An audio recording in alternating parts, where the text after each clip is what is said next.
Hi, this is Jack Stanley, and this is number 2 in our series of Bathrobe Conversations. You know, this is the article of clothing quite often you'll be wearing when you're reading toward the end of the evening or maybe on a restful day.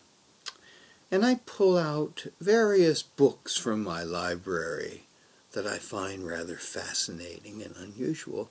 And sometimes if I find books that I doubt you may see. And I wanted to talk about the book that came out after the Spanish-American War. Now, I want to explain something about this. First off, we had the Spanish-American War, which is a lot more than what we make it out to be. The Spanish-American War supposedly was over Cuba. Remarkably, it turned into a war of conquest and empire.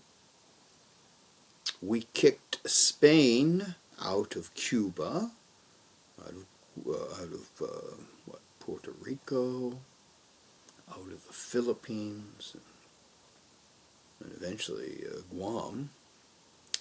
And we told the Philippines that we're doing this to give you your freedom, and then we took it over. And then we spent 4 years killing Filipinos. It was pretty bad. It was an awful situation. And something we don't really talk about much. But there's some interesting things from that period of time. And I have a number of different books from the Spanish-American War. I'm only showing you 2 right now because I think they're rather fascinating.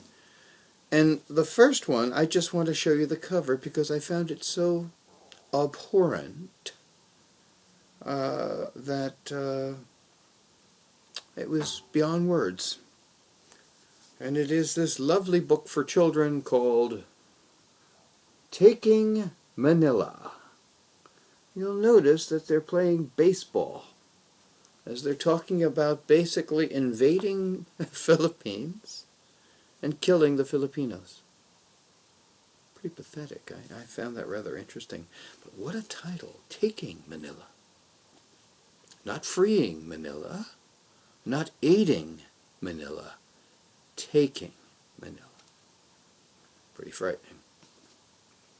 Now, this next book I want to show you is fascinating because it shows how famous people can get and how infamous they can become. This book is quite a rare one. And it is called The Dewey Reception in New York City, 1899. Now, Admiral Dewey was the head of the squadron that fought the Battle of Manila in 1898. And he had met with the leaders of the Filipinos and told them that we're fighting for your freedom. And he said, my word is good as law. And then, of course, the United States went in a totally different direction from Dewey, and we took over the Philippines. But nonetheless, all of a sudden, everyone had Dewey fever. And we had Dewey Day in New York City. And in Dewey Day, Dewey was knighted, basically. We said he was the greatest person who ever led a military since George Washington. They spoke the great commands that he gave before the great battle. You may fire when ready, Gridley. Followed by the second, pull back for breakfast. But nonetheless, he was such a great military hero, they decided that right by Madison Square Park in New York City, they were going to build a massive Dewey Arch. It was tremendous in size, and it was designed to honor that great military hero. And of course they had Dewey Day, and Dewey came, and Dewey was knighted, and Dewey was feted, and everyone said, Dewey, Dewey, Dewey, and they built a faux arch made out of plaster of Paris until the money was raised by this to build a permanent one. Now this is a very interesting booklet because it has all of the paraphernalia it came with when it was made for selling articles. So I wanted to share some of this stuff because you'll never get to see this kind of stuff because it's long since lost. So here, first off, we have the Dewey reception in New York, and this is how you could fill up your order form for the book. It also has a list of the important people, the notable people who gave money.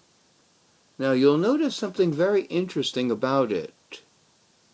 What I find most fascinating is it's not in alphabetical order, it's in order of importance. Very interesting. Let's see what else we have here. We have another form here. And notable New Yorkers of today. And this is another form for getting the Dewey Arch booklet.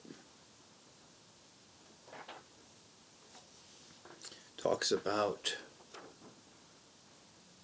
2,337 photographs are all part of this magnificent book on the Dewey reception. And it is quite an incredible book. Let me see if I can pull some of this out so you can see some of it. Of course, this is the interior.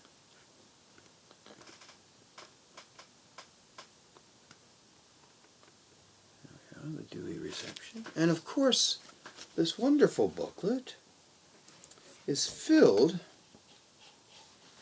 with pictures of all the notables who helped raise money for this most noble cause, which is the Dewey Arch. And I'm sure we have some pictures. In fact, we do. So let me see if I can show this to you. This is the top of the Dewey Arch. And then as we go into the booklet,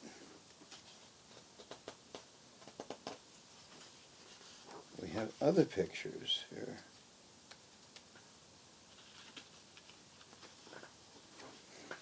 This is a massive undertaking, and you will see here in this picture the Dewey Triumphal Arch. That's what was built next to Madison Square Park in New York City in 1899. And the idea was to raise the money to build a permanent structure of this type honoring Admiral Dewey. Let's see what else is there in here. There's a few other pictures. Here we go. This is another shot of that great Dewey Arch. Pretty incredible. Well, there's a postscript to this whole thing. And I'll show you a few other pictures before I get to the postscript. And here we have Governor Theodore Roosevelt,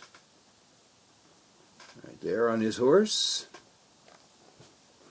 What else do we have here? We also have Mr. Dewey, of course. There's so many pictures, as I said, there's like 300 pictures here of all the various events. And let's see if I can find a picture. Oh, here we are.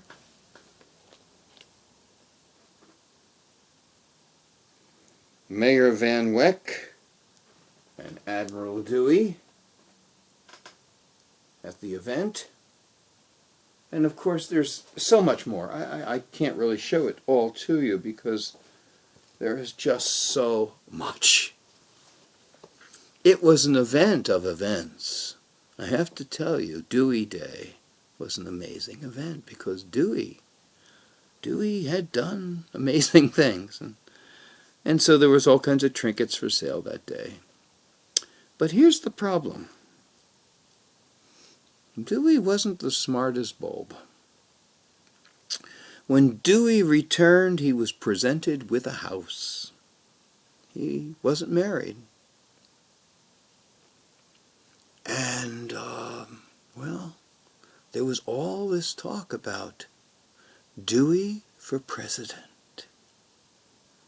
And William McKinley, who was president at the time, and William Jennings Bryan, who was going to run against McKinley, as he had earlier in 1896, were terrified because this wacko might actually get the nod.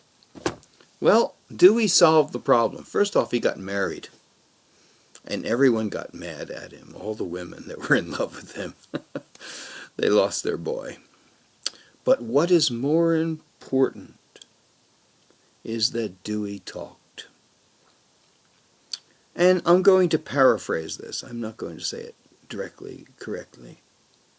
And that was, he said that he has looked at the office of president, and it's not a difficult job, and he'd be very happy to accept the reins of president, and he would be happy to take his orders from Congress, just like he does his superiors in the Navy.